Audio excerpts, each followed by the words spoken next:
Kashmir, please? Well, we spoke last night about Kashmir, and the Prime Minister really feels he has it under control. I know they speak with Pakistan, and I'm sure that they will be able to do something that will be very good. Want to We add spoke something? about it last night as well. Mr. Modi, do you want to add?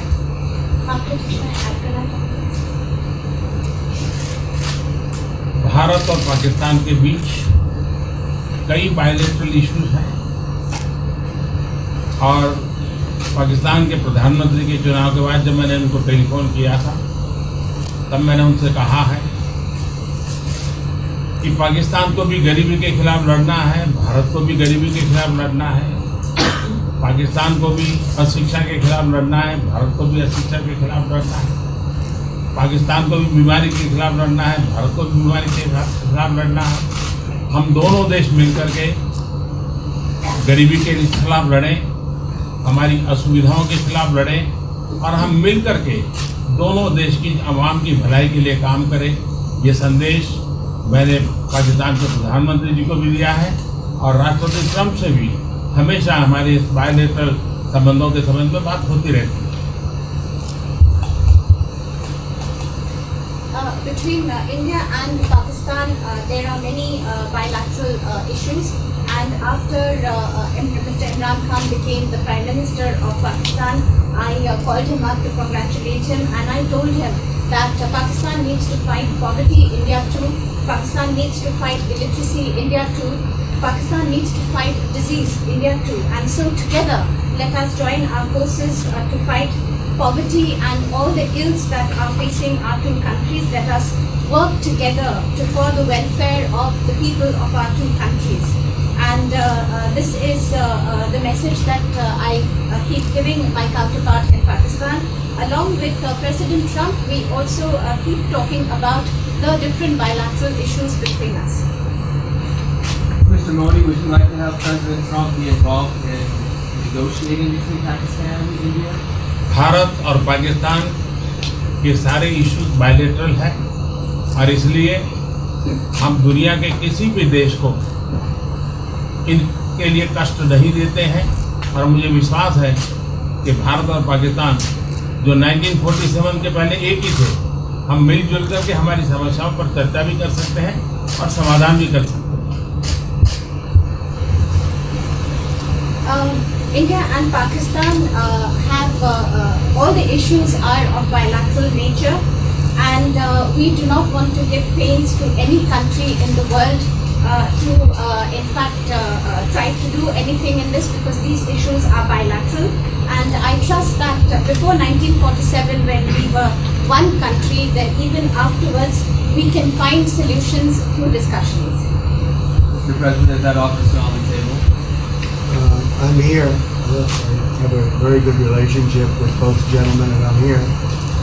If for any reason, but I think they can do it themselves very well. They've been doing it for a long time.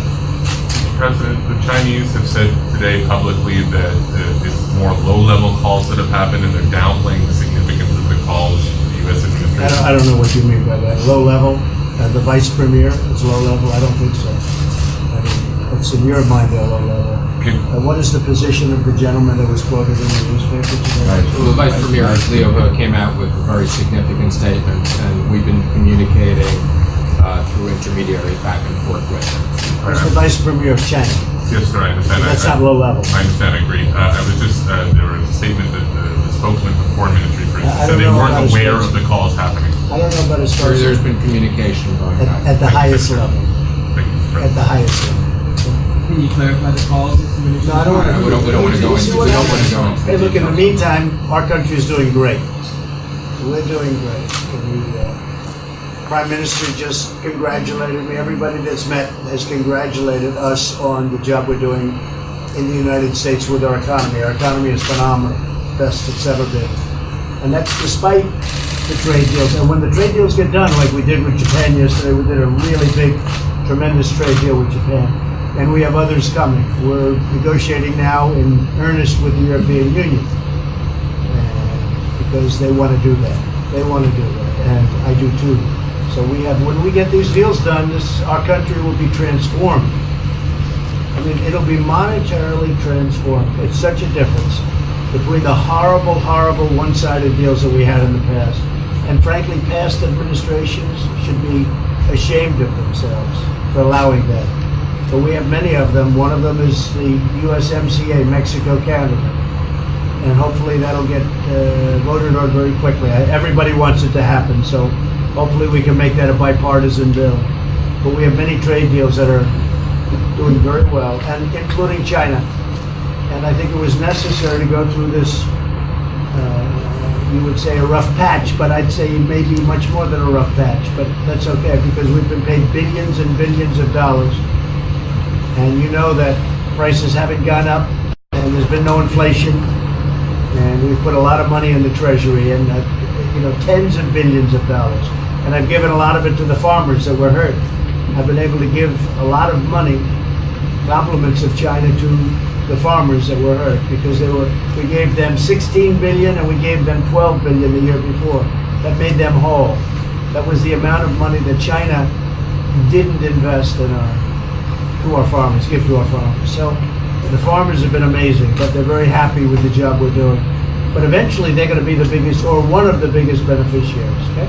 Mr. President, did you attend the climate session? Say it? Did you make it to the climate session? Were there any conclusions that you took away I'm from going it? to. In fact, it's going to be our next session. So we haven't had it. Do you have a message that you'd like to deliver to? No, I want clean air and clean water. And we're right now having the cleanest air and cleanest water on the planet. But that's what I want. I want absolutely clean air and clean water. Mr. President, just briefly back on China, we saw the comments from you about wanting calm. Calm, exactly. Just wondering if you could clarify what you meant about the call. Was that with light hydrogen? I don't want to talk about calls. We've had calls. We've had calls at the highest levels. But I don't want to talk about that. But the vice chairman put out a statement last night. There was a statement and saying that he wants to make a deal and he wants calm. And I think it's a very good word to use. Calm. Not a word that I use that often, but it's a good word to use. And I think it's one of the reasons that's a great country. I mean, they understand. I think that message also helps with respect to Hong Kong. I really do. I think it makes it easier for Hong Kong to do something. And I think that President Xi will do something with Hong Kong. I really think that message is a good message with respect to what the ultimate outcome is in Hong Kong. Very, very positive message. And we appreciated it. We appreciated it. What else? Anything else? Mr. President, what are your latest thoughts on your threat on pulling out of the WTO? And if you do, can I also ask Mr. President Modi what your response to that in terms of how it affect India's trade strategy? Well, we haven't been happy with the WTO, but now we're winning cases. We won the big Airbus cases, you know. And it's a tremendous case. I mean, it's billions of dollars. That was a very recent victory, and we're winning cases now. We're being treated more fairly now in the WTO, which we appreciate. मुझे लगता है कि हम दोनों को बात कीजिए, हम दोनों बात करते रहेंगे, जब जरूरत पड़ेगी आप लोगों को जरूर जानकारी पहुंचाएंगे. He actually speaks very good English. We just don't want to talk about it.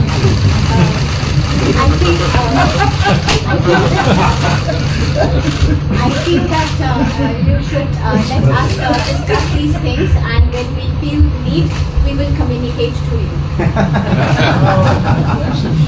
Mr. President, Russia has just recently said they have no intention of asking to be readmitted to the G7. However, No, I wouldn't expect they'd ask, because why would he's a proud man. He's done a real job, and why would he ask? No, it's something we discussed, and it's under discussion now. No votes or anything, but I would be inclined to say yes, and so would others, and some probably wouldn't be, but it's just a discussion. No, I would think that he wouldn't do that because he's a proud man.